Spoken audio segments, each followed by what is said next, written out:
Handstands for beginners can be a tricky affair, and with all the do's and don'ts, cues to follow and various techniques to learn to handstand, we can easily get in our own heads. There are two handstand progressions though that stand out and are universally accepted by handstand practitioners, and they are the chest to wall handstand and the back to wall handstand, aptly named because of where we are in relation to the supporting wall. As beginners though, how do we make use of these handstand drills? What are they for? And most importantly, which is best? Let's get into exactly that. How you doing, Cali Crowd? Welcome back to the channel that makes calisthenics simple. Handstands for beginners are complicated enough, so to keep this simple, I'm going to be approaching the topic of back to wall versus chest to wall handstand from the perspective of a kick up to handstand entry. There are many ways of entering the handstand, and I don't want to muddy the water by having caveats for each one. But even if you're learning a different form of handstand entry, it will be very easy to tailor what we talk about today to your different circumstance. But with that, let's dive into the pros and cons of the back to wall and chest to wall handstand, starting with the advantages of the back to wall handstand. In the back to wall, we are a bit away from the wall so that we can complete the kick up, and herein lies the first advantage. With the back to wall handstand, we can get copious amount of practice in how much force is necessary to complete a kick up to handstand. Too little force and you won't reach the wall. Too much force and you'll slam into it. Understanding the mechanics of handstand entry is key to developing, because the more successful you are at entering a handstand, the more time you will spend handstanding, which compounded to the nth degree will make us far better at this skill. You see, not much actually separates a beginner hand balancer with an intermediate hand balancer when it comes to strength. It's skill that separates the two, and the biggest noticeable difference when it comes to this is the rate at which you can enter a handstand successfully. In our back to walls, over time, beginners can slowly come more and more away from the wall until they can kick up without it. The next advantage that our back to wall handstand has over our chest to wall handstand is just the ability to practice balancing a handstand. With back to walls, once we are inverted, it becomes very easy to push away from the wall with our feet and get a feel of what being in an actual handstand is like.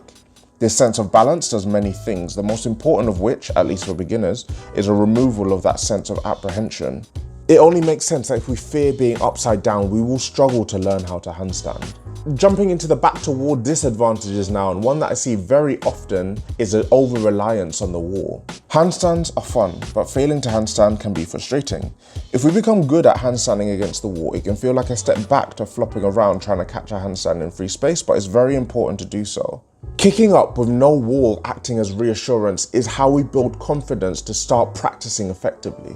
The second disadvantage of the back to wall handstand is how easy it is to pick up bad habits. In the back to wall handstand, we already mentioned that we can get a real sense of what handstanding is like, but there's actually very little to keep us in check when it comes to really good handstand hygiene. Because the wall is behind us, we end up with this lean that encourages the dreaded banana back handstand, and because we have the wall to lean on if we need to, we have no pressure to create that total body tension that allows for more efficient handstanding.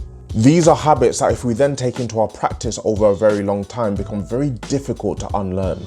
Onto the chest to wall handstands now, and their advantages plug many of the gaps that the back to wall handstands create. With chest to walls, we are forced to create bottom up tension in a way that uses the wall to have real time tactile feedback for what good handstands should look like. If we don't have this tension, it makes holding a chest to wall very difficult. This also means that we end up building strength in a way that directly translates to the handstand, which will yield so many benefits later on. We also end up spending a significant amount of time in underbalance, which beginners don't tend to do. When balancing a handstand, our weight shifts forward onto our fingers in overbalance and onto our palms in underbalance. Managing this shift in weight is how we stay upright, and the little corrections that we see in hand balancers' fingers and shoulders is how we do this. The thing is, beginners tend to spend a lot of time with their weight on their fingertips, which limits their ability to progress. In chest to walls, we remedy this and get to spend a lot of time in underbalance, learning how to use our palms to keep us upright. We can also use chest to wall variations of handstands at every level of hand balancing. The wall will always keep us honest and force that activation in the traps.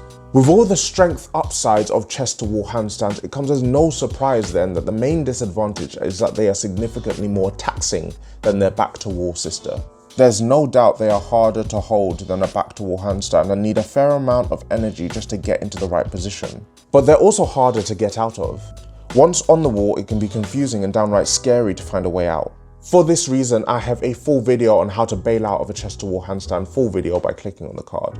Okay, so it's very clear that both drills have their pros and cons in terms of mastering handstands. But rather than telling you to simply go away and do both, let's talk about how we can incorporate both the chest to wall and back to wall handstand into our training. My recommendation would be that you start all of your training sessions with a chest to wall handstand and slowly work up to a point where you can hold them for 30 seconds over 2 to 3 sets. This will essentially act as an isometric, priming the right muscles for the rest of the session. Then you can follow this up with 5 to 10 back to wall handstands, progressing them each time by either increasing the hold time, or how far away you are from the wall, or how often you need to touch the wall to support yourself. Try to get to a point where you can do these drills as close to daily as your recovery will allow. It's important with both of these drills that you stay very far away from failure. The high neurological demand of handstands makes the quality and regularity in which we train significantly more important than any other calisthenics skill. For this reason, I would also recommend that you record yourself. Proprioceptive awareness is hard to learn in the handstand, and it's funny just how awesome we think our handstands are until we watch them back. Crowd, use this recommendation and both these handstand drills to your advantage.